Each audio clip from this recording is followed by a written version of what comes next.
ओम शांति। अव्यक्त मुरली रिवाइज 27/10/75। सार, question, correction और कोटेशन से पुरुषार्थ में ढीलापन। आज बाप दादा बेहद की फुलवाड़ी को विशेष रूप से देख रहे थे कि हर एक फूल के अंदर रूप, रंग और कितनी खुशबू है। रूप अर्थात साकारी स्वरूप में, नैन और चैन में अर्थात चेहरे में, ब्राह्मणपन का व फरिश्तेपन का, श्रेष्ठ पाठधारी आत्मा की स्मृति का, नशा और खुशी प्रत्यक्ष रूप में कितनी दिखाई देती है। रंग अर्थात निरंतर बाप के संग का रंग अर्थात सदा साथी बनने का रंग कितना चढ़ा हुआ है। खुशबू अर्थात सदा रूहानी वृत्ति और दृष्टि कहाँ तक अपनाई है। हर एक में यह तीन विशेषताएं देखी। यह बाप विशेषता देखते हुए एक और विचित्र विशेषता देखी। वह क्या देखी कि जिन विशेष फूलों में बाप दादा की नज़र है, उमंग और उल्लास की झलक भी है, उम्मीदवार भी हैं, सर्व ब्राह्मण परिवार का स्नेह भी है, लक्ष्य भी बहुत श्रेष्ठ है और कदम भी तीव्र गति के हैं, लेकिन अभी अभी इसी रूप में दिखाई दे रहे हैं जो वर्णन किया। कुछ समय के बाद बाप की नज़र में रहने वालों के ऊपर माया के रॉयल रूप की नज़र लगने के कारण रूप रंग बदल जाता है। कदमों की तीव्र गति यथार्थ मार्ग के बजाय व्यर्थ मार्ग पर तीव्र गति से चल पड़ते हैं। फरिश्तेपन के नशे के बजाय और ईश्वरीय खुशी के बजाय अनेक प्रकार के नशे जो कि विनाशी नशे हैं, साथ साथ साधनों के आधार पर जो प्राप्त हुई खुशी और नशे हैं उसमें मस्त हो जाते हैं। सदा बाप के संग के रंग के बजाय अर्थात एक बाप का सहारा लेने के बजाय समय प्रति समय आत्माओं को ही साकारी सहारा बना देते हैं, अर्थात संग के रंग में रंग जाते हैं। इसमें भी मेजॉरिटी बच्चों में एक बात दिखाई दी। मेजॉरिटी इस ब्राह्मण जीवन के आदि में अर्थात पहले पहले जब बाप द्वारा बाप का परिचय, ज्ञान का खजाना प्राप्त होता है, अपने जन्मसिद्ध अधिकार का मालूम पड़ता है, याद द्वारा अनुभव प्राप्त होता है, दुख सुख में बदल जाता है, अशांति शांति में बदल जाती है और भटकना बंद हो ठिकाना मिल जाता है।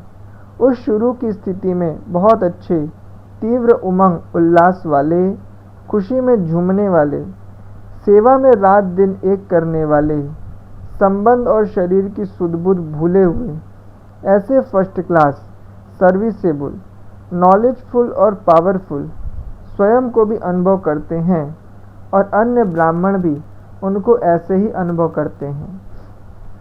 लेकिन आदि के बाद फिर जब मध्य में आते हैं तो पुरुषार्थ से, अपनी सेवा से, खुशी और उमंग से संतुष्ट नहीं रहते। अपने आप से क्वेश्चन करते रहते हैं कि पहले ऐसा था, अभी ऐसा क्यों? पहले जैसा उमंग कहाँ चला गया? पहले वाली खुशी गायब क्यों हो गई? चढ़ती कला के बजाय रुकावट क्यों हो गई? जबकि ज्ञान गुह्य हो रहा है, समय समीप आ रहा है, सेवा के साधन भी बहुत प्राप्त हो रहे हैं, फिर भी पहले जैसा अनुभव क्यों नहीं होता? मेजॉरिटी का यह अनुभव देखा। अब इसका कारण क्या? कारण यह है कि जब सेवा में और ब्राह्मण परिवार के संपर्क में वह सेवा द्वारा जो प्रत्यक्ष फल प्राप्त होता है, उसमें चलते चलते कोई हद की पोजीशन में आ जाते हैं। कोई हम शरीक सर्विस साथियों व संपर्क में आने वाले अपने साथियों का अपोजिशन करने लग जाते हैं। कोई स्थूल सैल्वेशन लेने में लग जाते हैं, अर्थात सैल्वेशन के आधार पर सेवा और पुरुषार्थ करते हैं। कोई क्वेश्चन और करेक्शन करने लग जाते हैं और कोई फिर दूसरे की कोटेशन उदाहरण देने लग पड़ते हैं, अर्थात दूसरे के दृष्टांत से अपना सिद्धांत बनाने लग जाते हैं। इन पांच में से कोई न कोई उल्टा मार्ग अपना लेते हैं। बाप ने कहा कि सदा तपस्वी बन करके अपने ईश्वरीय ब्राह्मणपन के सर्वस्व त्यागी के पोजीशन में स्थित रहो।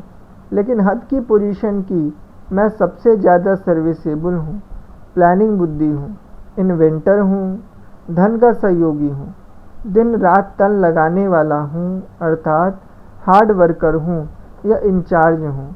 ऐसे अनेक प्रकार के हद के नाम, मान और शान के उन उल्टे पोजीशन को पकड़ लेते हैं अर्थात यथार्थ मंजिल से व्यर्थ मार्ग पर तीव्र गति से चल पड़ते हैं। बाप ने कहा सैल्वेशन आर्मी हो अर्थात अन्य आत्माओं को सैल्वेशन देने प्रति हो, लेकिन हद की सैल्वेशन की यह साधन होगा तो सर्विस करेंगे। पहले साधन दो फिर सर्विस करेंगे। साधन भी सेवा अर्थ नहीं लेकिन अपने सुख के अर्थ मांगते हैं। अगर यह किया जाए तो बहुत सर्विस कर सकता हूँ। एक्स्ट्रा स्नेह रिगार्ड दिया जाए, एक्स्ट्रा खातिरी की जाए और विशेष नाम लिया जाए। इसी प्रकार के सैल्वेशन के आधार पर अपना पुरुषार्थ करने लग पड़ते हैं। इसलिए आधार गलत होने के कारण उन्हें अपनी उन्नति का अनुभव नहीं होता। इसी प्रकार बाप ने कहा माया से अपोजिशन करना है, लेकिन माया के तो मित्र बन जाते हैं अर्थात आसुरी संस्कार रूपी आसुरी संप्रदाय के बजाय ईश्वरीय संप्रदाय अर्थात एक दो में अपोजिशन करते रहते हैं। यह ऐसा करता है तो मैं इससे भी ज़्यादा करके दिखाऊं। यह सर्विसेबल है तो मैं भी सर्विसेबल हूँ। यह आगे है तो मैं पीछे क्यों? मैं गुप्त पुरुषार्थी हूँ, मुझे पहचानते नहीं और निमित्त टीचर से तो मैं ज़्यादा सर्विसेबल हूँ। टीचर से भी अपोजिशन करते हैं। तुम अनुभवी नहीं, मैं तो अनुभवी हूँ। तुम अनपढ़ हो, मैं पढ़ी हुई हूँ। ऐसे एक दो में अपोजिशन करने से अपना सदा काल का श्रेष्ठ पोजीशन गंवा देते हैं। आपस में अपोजिशन के कारण माया से अपोजिशन करने में कमज़ोर बन जाते हैं अर्थात विजयी नहीं बन सकते हैं। इसी प्रकार क्वेश्चन करेक्शन और कोटेशन देने में तो बड़े होशियार वकील और जज बन जाते हैं। बाप को करेक्शन देते रहते अपने आप को छुड़ाने के लिए अर्थात अपनी गलती को छिपाने के लिए कोटेशन देंगे। मेरे से बड़ा महारथी भी ऐसे करता है। इस समस्या पर फलाने को बाप दादा ने ऐसा कहा था, इसलिए मैंने भी वह श्रीमत मानी। फलाने डेट की मुरली में यह बात कही गई है, उसी प्रमाण मैं ये कर रहा हूँ। समय और सरकमस्टांसेस को नहीं देखते लेकिन शब्द पकड़ लेते हैं। इन्हीं भूलों के कारण एक भूल से अनेक भूलें बढ़ती जाती हैं। अलबेलेपन के संस्कार बढ़ते जाते हैं। पुरुषार्थ की गति तीव्र से मध्यम हो जाती है। बाप ने कहा है कि मास्टर त्रिकालदर्शी अर्थात तीनों कालों को जानने वाले हो। इस धारणा को अपनाने के कारण अपनी करेक्शन के बजाय दूसरों को करेक्शन करते रहेंगे। दूसरों की करेक्शन में बाप से कनेक्शन तोड़ देते हैं, इसलिए शक्तिहीन होने के कारण उलझते रहते हैं। सुख शांति व अतीन्द्रिय सुख की अनुभूति का ठिकाना नजर नहीं आता, पर चिंतन पतन की तरफ ले जाता है। समझा? इन बातों में आने के कारण जो आदि का नशा और खुशी का अनुभव होता है यह खत्म हो जाता है। इसलिए अपने आप को चेक करो कि इन 5 में से कोई भी उल्टे व व्यर्थ मार्ग पर चलकर समय बर्बाद तो नहीं कर रहे हैं। चेक करो और फिर अपने को चेंज करो, तो फिर चढ़ती कला की ओर चल पड़ेंगे। ऐसा मेजॉरिटी आत्माओं का अनुभव बाप दादा ने देखा। अभी मेले का अंत है तो अंत में अंतिम आहुति डालो अर्थात सदा काल के लिए अपने को समर्थ बनाओ। रिजल्ट तो सुनाएंगे ना। तो वर्तमान समय के पुरुषार्थियों का चलते चलते रुक जाने का समाचार सुनाया। आगे से परिवर्तन भूमि का परिवर्तन सदा साथ रखना, इसको कहेंगे मेला मनाना अर्थात स्वयं को संपन्न बनाना। अच्छा, ऐसे सेकंड में स्वयं को दृढ़ संकल्प से परिवर्तन करने वाले, अपनी वृत्ति द्वारा वायुमंडल को सत्व प्रधान बनाने वाले और नज़र से निहाल करने वाले, ऐसे बाप के सदा साथी, सहयोगी और शक्तिशाली आत्माओं को बाप दादा का याद प्यार और नमस्ते। बच्चों की तरफ से भी बाबा को नमस्ते। कुमारियों के प्रति उच्चारे हुए अव्यक्त महावाक्य।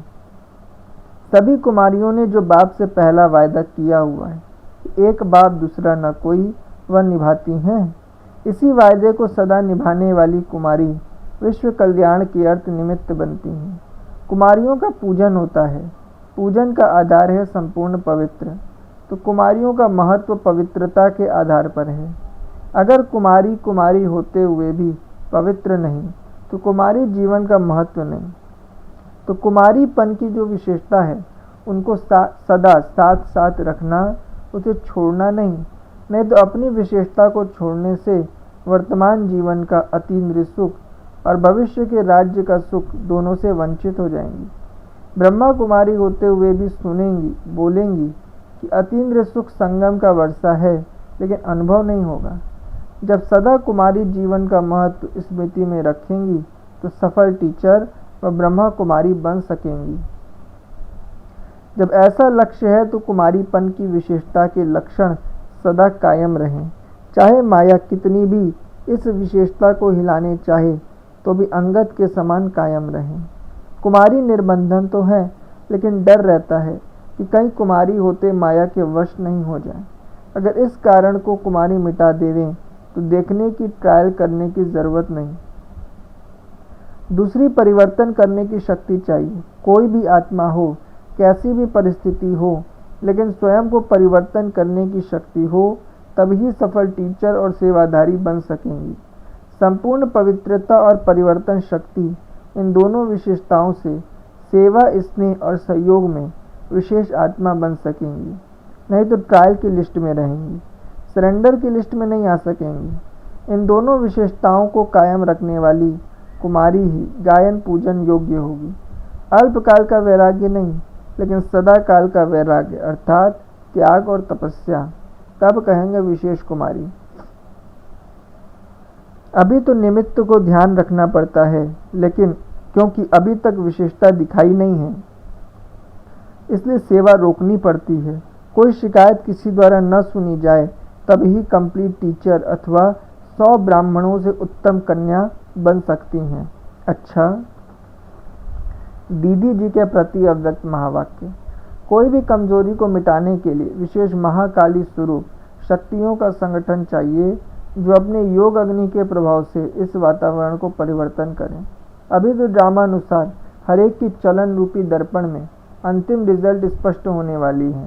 आगे चलकर महारथी बच्चे अपने नॉलेज की शक्ति द्वारा हरेक के चेहरे से उन्हों की कर्म कहानी को स्पष्ट देख सकेंगे। जैसे मलेच्छ भोजन की बदबू समझ में आ जाती है, वैसे मलेच्छ संकल्प रूपी आहार स्वीकार करने वाली आत्माओं के वाइब्रेशन से बुद्धि में स्पष्ट टचिंग होगी। इसका यंत्र है बुद्धि की लाइन क्लियर। जिसका यह यंत्र पावरफुल होगा वह सहज जान सकेंगे। शक्तियों व देवताओं की जड़ चित्रों में भी यह विशेषता है जो कोई भी पाप आत्मा अपना पाप उन्हों के आगे जाकर छिपा नहीं सकती। आप ही यह वर्णन करते रहते कि हम ऐसे हैं। तो जड़ यादगार में भी अब अंत काल तक यह विशेषता दिखाई देती है। चैतन्य रूप में शक्तियों की यह विशेषता प्रसिद्ध हुई है, तब तो यादगार में भी है।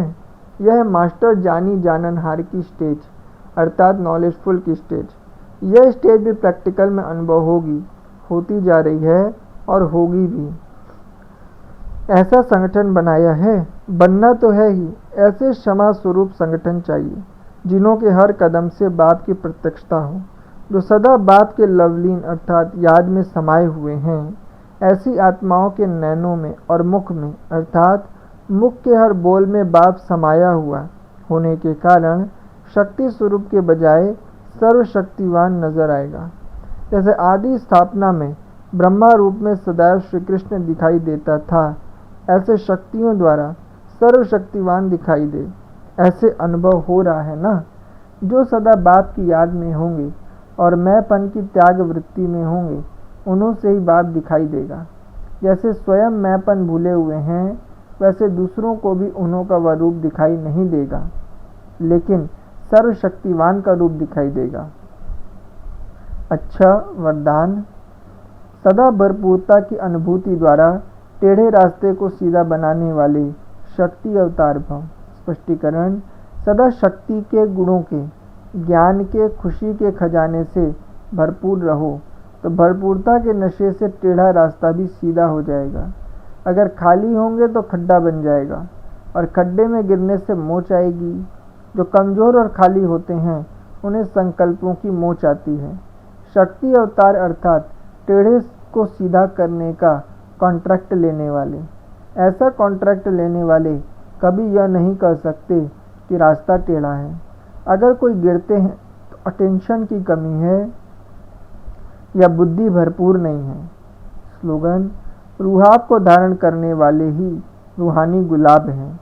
रूहाब को धारण करने वाले ही रूहानी गुलाब हैं। अच्छा, ओम शांति।